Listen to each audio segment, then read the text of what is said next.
एक बार फिर से बहुत बहुत स्वागत है आप सभी का मेरे इस यूट्यूब चैनल में। जैसा कि आप लोगों को पता है कि हम लोग तैयारी कर रहे हैं रेलवे ग्रुप डी और जो एनटीपीसी है इसकी। ठीक है, वीडियो जो है ये काफ़ी दिनों के बाद आ रहा है, बीच में कुछ दिनों का गैप हो गया। तो इस संबंध में मैं ये बताना चाहता हूँ कि हमारे जो पापा हैं उनका तबीयत ख़राब चल रहा था और उनके बदले मुझे दुकान में ड्यूटी करनी पड़ रही थी, इसीलिए समय नहीं मिल पा रहा था वीडियो बनाने के लिए। तो इसीलिए मैं वीडियो नहीं बना पा रहा था। आज वो स्वस्थ होकर के उन्होंने अपना कार्यभार संभाल लिया है, तो आज से फिर मैं आप लोगों के रूबरू हो गया हूँ और आज से हम लोग जो है ये वीडियो को शुरू करने जा रहे हैं। तो आज जो है ये अभी हम लोग जो क्लास शुरू करेंगे ये हमारा बायो का क्लास होगा, यानी जीव विज्ञान का क्लास ये होगा। और ये जो जीव विज्ञान है, इस जीव विज्ञान में हम लोग देख रहे हैं, क्या देख रहे हैं, तो हम लोग सबसे इम्पॉर्टेंट चैप्टर देख रहे थे जिसका नाम था मानव रोग।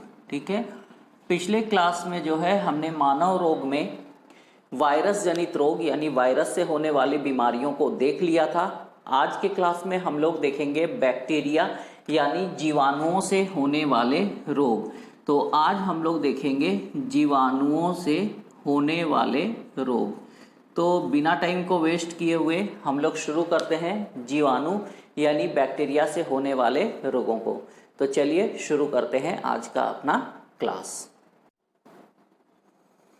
तो आइए अब हम लोग देखते हैं जीवाणु यानी बैक्टीरिया से होने वाले रोग।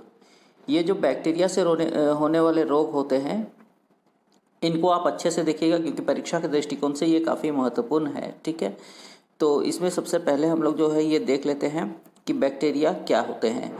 तो ये जो जीवाणु या बैक्टीरिया जो होते हैं ये एक कोशिकीय सरल संरचना वाले जीव होते हैं। ठीक है, इनके शरीर में सिर्फ एक कोशिका होती है और ये बिल्कुल सरल होते हैं। इन्हें हम लोग आँखों से नहीं देख सकते हैं, इन्हें माइक्रोस्कोप की मदद से ही देखा जा सकता है, यानी ये माइक्रोस्कोपिक जीव होते हैं। ठीक है, जीवाणु जो होते हैं ये जीवाणुओं का अध्ययन जो है ये जीव विज्ञान की जो शाखा करती है उसे कहते हैं जीवाणु विज्ञान यानी बैक्टीरियोलॉजी। यानी जीवाणुओं का अध्ययन बैक्टीरियोलॉजी कहलाता है और जीव विज्ञान की जो शाखा इसका अध्ययन करती है उसे जीवाणु विज्ञान कहा जाता है। जीवाणुओं के खोजकर्ता बैक्टीरिया को सबसे पहले खोजने वाले थे एंटोनियो वॉन लुएनहॉक। ये नीदरलैंड के निवासी थे। पहले हॉलैंड कहलाता था, अब नीदरलैंड कहलाता है। ये बहुत ही महत्वपूर्ण बिंदु है, इसे आप अच्छे से याद रखिएगा कि जीवाणु को खोजने वाले कौन थे। तो जीवाणुओं के खोजकर्ता थे लुएनहॉक, पूरा नाम एंटोनियो वॉन लुएनहॉक। लुएनहॉक जो थे इन्होंने दांतों के खुरचन में अपने बनाए हुए सूक्ष्मदर्शी से जीवाणुओं को देखा था तथा इन्हें सूक्ष्म जीव कहा, इसीलिए इन्हें जीवाणु विज्ञान का पिता कहा जाता है। ठीक है, तो दांतों को खुरच करके अपने द्वारा बनाए हुए माइक्रोस्कोप से इन्होंने जीवाणुओं को देखा था। तो इन्होंने जीवाणु का नाम नहीं दिया था, इन्होंने इन्हें सूक्ष्मजीव यानी सूक्ष्मजीव कहा था, बैक्टीरिया नहीं कहा था। चूंकि इन्होंने सबसे पहले बैक्टीरिया को खोजा है इसीलिए इन्हें जीवाणु विज्ञान यानी बैक्टीरियोलॉजी का फादर कहा जाता है। आपको एक क्वेश्चन ये बन सकता है, ये बहुत ही महत्वपूर्ण है, जीवाणु विज्ञान का पिता। तो जीवाणु विज्ञान का पिता कहलाते हैं एंटोनियो वॉन लुएनहॉक। अब ये जो बैक्टीरिया यानी जीवाणु नाम है ये नामकरण करने वाले थे एहरेनबर्ग। ठीक है, ये याद रखिएगा कि बैक्टीरिया का नाम बैक्टीरिया किसने रखा, तो ये रखा था एहरेनबर्ग ने। इसके बाद एक वैज्ञानिक का नाम और याद रखिएगा जिसका नाम है लुई पाश्चर। ठीक है, तो लुई पाश्चर ने किण्वन यानी फर्मेंटेशन विधि पर कार्य किया और ये बताया कि पदार्थों के सड़ने का कारण, साथ ही साथ बहुत सारी जो बीमारियां हैं इनके कारण जो होते हैं ये जीवाणु होते हैं। ठीक है, तो किण्वन पर कार्य करने वाले यानी फर्मेंटेशन पर काम करने वाले जो थे ये थे लुई पाश्चर। और लुई पाश्चर ने ही सबसे पहले ये बताया कि जो पदार्थ सड़ते हैं या बहुत सारे बीमारियों के पीछे रिस्पॉन्सिबल होते हैं बैक्टीरिया। ठीक है, आइए आगे। अब एक प्रश्न पूछा जाता है कि रोगों का जन्म सिद्धांत किसने दिया। तो रोगों का जन्म सिद्धांत यानी कि जो डिजीज होते हैं इनकी जर्म थ्योरी देने वाले थे लुई पाश्चर। इसके बाद ये प्रश्न भी बराबर पूछा जाता है कि रेबीज का टीका और पाश्चुराइजेशन के खोजकर्ता कौन थे। तो पाश्चुराइजेशन और रेबीज का टीका इन दोनों को भी खोजा था लुई पाश्चर ने। रेबीज तो आप लोग जानते हैं कि एक बीमारी है, ये पाश्चुराइजेशन क्या होता है, तो पाश्चुराइजेशन एक ऐसी विधि होती है जिसमें खाद्य पदार्थों को अति निम्न या अति उच्च तापमान पर गर्म करके या ठंडा करके संरक्षित किया जाता है। जैसे दूध को अगर उबाल कर रख दे तो ये खराब नहीं होता, या तो फिर बहुत निम्न तापक्रम पर जैसे फ्रिज वगैरह में रखते हैं तो ये खराब नहीं होता। इस विधि को कहा जाता है पाश्चुराइजेशन, और इस जो पाश्चुराइजेशन के खोज करता थे ये थे लुई पाश्चर। क्लियर है, कोई दिक्कत नहीं। रेबीज का टीका एंड पाश्चुराइजेशन दोनों को खोजने वाले लुई पाश्चर। अगले बिंदु पर बात करते हैं। रॉबर्ट कॉच ने सर्वप्रथम सिद्ध किया कि चौपायों में होने वाले एंथ्रेक्स रोग तथा मनुष्यों में होने वाले तपेदिक यानी टीबी तथा हैजा रोगों का कारण जीवाणु है। ठीक है, रॉबर्ट कॉच ने बताया कि जो एंथ्रेक्स रोग है ना, एंथ्रेक्स, साथ ही साथ टीबी जिसे ट्यूबरक्लोसिस तपेदिक कहा जाता है, और हैजा जिसे अंग्रेजी में कॉलेरा कहा जाता है, इन 3 रोगों का कारण जीवाणु है, बैक्टीरिया है, ये बताने वाले थे रॉबर्ट कॉच। ठीक है, याद रखिएगा, एंथ्रेक्स रोग्स, टीबी यानी ट्यूबरक्लोसिस, हैजा यानी कॉलेरा, इन रोगों का कारण बैक्टीरिया को बताने वाले थे रॉबर्ट कॉच। अब जब इन्होंने इन रोगों का कारण बैक्टीरिया को बताया तो सबसे पहले इन्होंने कॉलेरा और टीबी के जीवाणुओं की खोज भी की। ये अलग से भी आपको क्वेश्चन पूछ लेता है कि कॉलरा तथा कॉलेरा यानी यही हैजा और टीबी यानी यही ट्यूबरक्लोसिस, तो कॉलरा और टीबी के जीवाणुओं को सबसे पहले किसने खोजा था? तो इसे भी खोजा था रॉबर्ट कॉच ने। ये बहुत हिट क्वेश्चन है, बराबर पूछा जाता है। ठीक है, अब आइए एक इसी से घुमाकर प्रश्न आपको पूछ लेता है कि जीवाणुओं का कृत्रिम संवर्धन किसने किया? ठीक है, कृत्रिम तरीके से जीवाणुओं को किसने पैदा किया या इनका कृत्रिम संवर्धन किसने किया? तो ये भी किया था रॉबर्ट कॉच ने। ठीक है, तो टीबी, कॉलरा, एंथ्रेक्स और कृत्रिम संवर्धन, इतना याद रखिएगा, करने वाले रॉबर्ट कॉच। ठीक है, आइए अब अगला, जीवाणुओं के संबंध में प्रतिरोधी मत यानी एंटीसेप्टिक थ्योरी प्रस्तुत किसने की? ये भी आपको प्रश्न पूछ लेता है कि जीवाणु अगर वृद्धि करते हैं तो जीवाणुओं को वृद्धि को रोकने के लिए एंटीसेप्टिक थ्योरी यानी प्रतिरोधी मत का प्रतिपादन किसने किया? तो ये करने वाले थे लिस्टर। ठीक है, कौन? लिस्टर। तो जीवाणु के संबंध में प्रतिरोधी मत यानी एंटीसेप्टिक थ्योरी डेवलप किया था लिस्टर ने। ठीक है, अब एक चीज और पूछता है कि डीपीटी, आप जानते हैं कि प्राथमिक स्वास्थ्य केंद्रों में नवजात शिशुओं को डीपीटी का टीका लगाया जाता है, तो आपको पूछ लेता है कि डीपीटी का टीका किन बीमारियों को रोकने के लिए करता है? तो यहाँ डी, पी और टी में 3 बीमारियां हैं। डी से हो जाता है डिप्थीरिया, पी से हो जाता है परल्यूसिस यानी इसको काली खांसी या कुकुर खांसी भी बोला जाता है, और टी से हो जाएगा टिटनेस। यहाँ डी और टी का सबको पता होता है, डिप्थीरिया एंड टिटनेस। पी से याद रखिएगा परल्यूसिस या काली खांसी होता है। ठीक है, तो काली डिप्थीरिया, परल्यूसिस यानी काली खांसी और टिटनेस रोग के इलाज के लिए डीपीटी का टीका लगाया जाता है।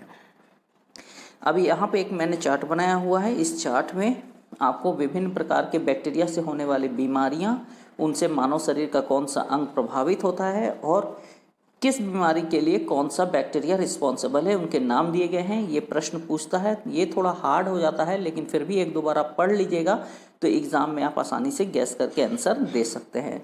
जैसे टिटनेस रोग, टिटनेस रोग में तंत्रिका तंत्र प्रभावित होती है और इसका कारण है क्लॉस्ट्रीडियम टिटोनी। तो देखिए टिटनेस है, टिटनेस यहाँ क्या है? टीटेनी है, तो ये भी हो जाएगा आराम से। ठीक है, मिलता जुलता नाम है, एग्जाम में क्लिक कर लीजिएगा।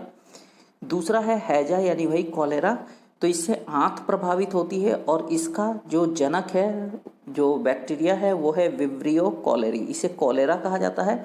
तो कॉलेरा से कॉलेरी याद रख लीजिएगा। ठीक है, अब आइए टाइफाइड। टाइफाइड में भी आंत प्रभावित होती है और इसका कारक है सैलेमोनेला टाइफी। तो देखिए टाइफाइड टाइफी से होता है, ऐसे करके याद कर लीजिए। इसके बाद आइए डिप्थीरिया। तो डिप्थीरिया में सांस की नली प्रभावित होती है और इसका जो बैक्टीरिया है इसका नाम है कॉरिनी बैक्टीरियम डिप्थीरी। तो डिप्थीरी से डिप्थीरिया। नेक्स्ट है ये प्लेग। ठीक है, ये चूहे से फैलने वाली बीमारी है, ये भी याद रखिएगा, पूछता है कभी कभी। इसमें फेफड़ा प्रभावित होता है और इसका जो जनक बैक्टीरिया है वो है पास्चुरेला पेस्टिस। ठीक है, तो पेस्टिस से प्लेग होता है। ठीक है, अब आइए काली खांसी, वही परल्यूसिस, इसमें श्वसन तंत्र प्रभावित होता है और इसका कारण है में हीमोफिलिस परट्यूसिस। ठीक है, तो परल्यूसिस बीमारी होती है परट्यूसिस से। ठीक है, इसके बाद आइए निमोनिया। निमोनिया में फेफड़ा प्रभावित होता है और इसका जो बैक्टीरिया है ये स्ट्रेप्टोकोकस न्यूमेनी है, तो न्यूमेनी से हो जाएगा निमोनिया। क्लियर। नेक्स्ट है ये कोढ़। तो कोढ़ से तंत्रिका तंत्र और त्वचा प्रभावित होती है, जिसमें हाथ पैर गल जाते हैं। इस बीमारी को अंग्रेजी में लेप्रोसी कहा जाता है। तो लेप्रोसी बीमारी होती है माइट्रोबैक्टीरियम लेप्री के कारण। लेप्रोसी होती है लेप्री के कारण। ठीक है। अब आइए गोनोरिया। ये सेक्सुअल ट्रांसमिटेड डिजीज है यानी एसटीडी है।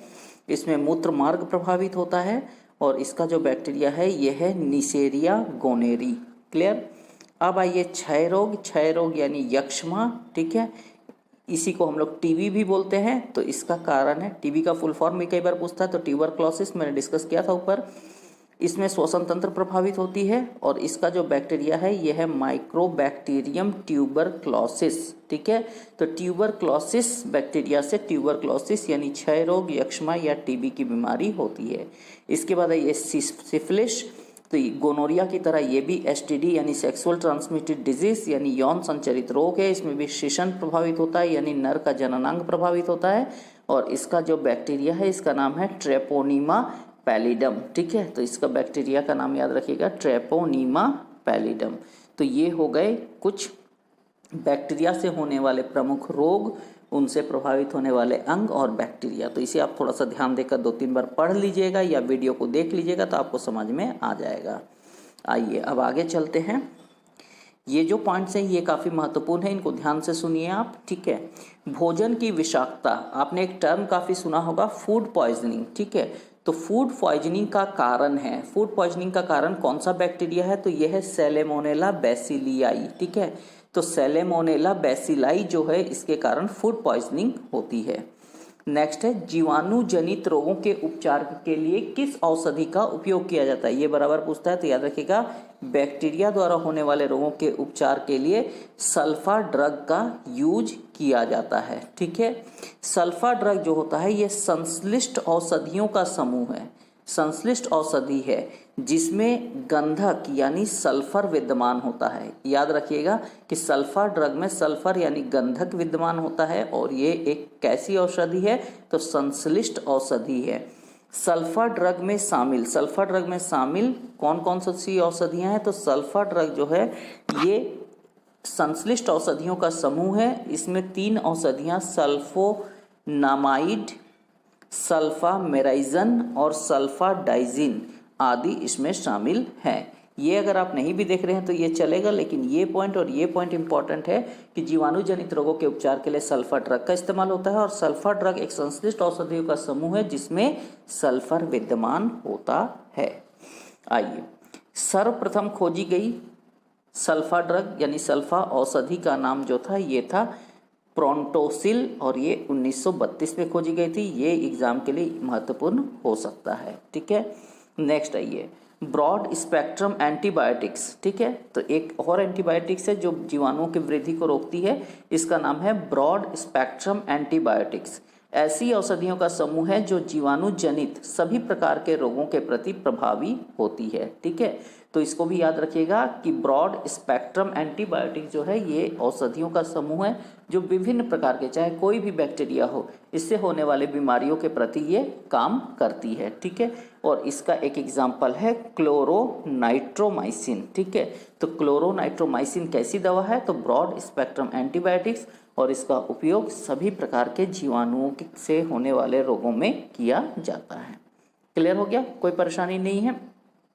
तो इसी के साथ ही हमारा बैक्टीरिया के द्वारा होने वाले रोग खत्म हो जाते हैं। इस प्रकार अभी तक हम लोगों ने मानव रोग में देख लिया है वायरस के द्वारा होने वाले रोग, बैक्टीरिया के द्वारा होने वाले रोग। अब नेक्स्ट क्लास में हम चलेंगे कवक यानी फंगाई के द्वारा होने वाले रोग, और साथ ही साथ कोशिश करेंगे कि फंगाई के साथ साथ में पैरासाइट यानी परजीवी, यानी हम लोग अगले क्लास में कवक और परजीवी द्वारा होने वाले रोगों को कवर करने का प्रयास करेंगे। तो आज की क्लास में इतना ही रखते हैं, इजाज़त दीजिए, मिलेंगे नेक्स्ट क्लास में। Till then, thank you very much.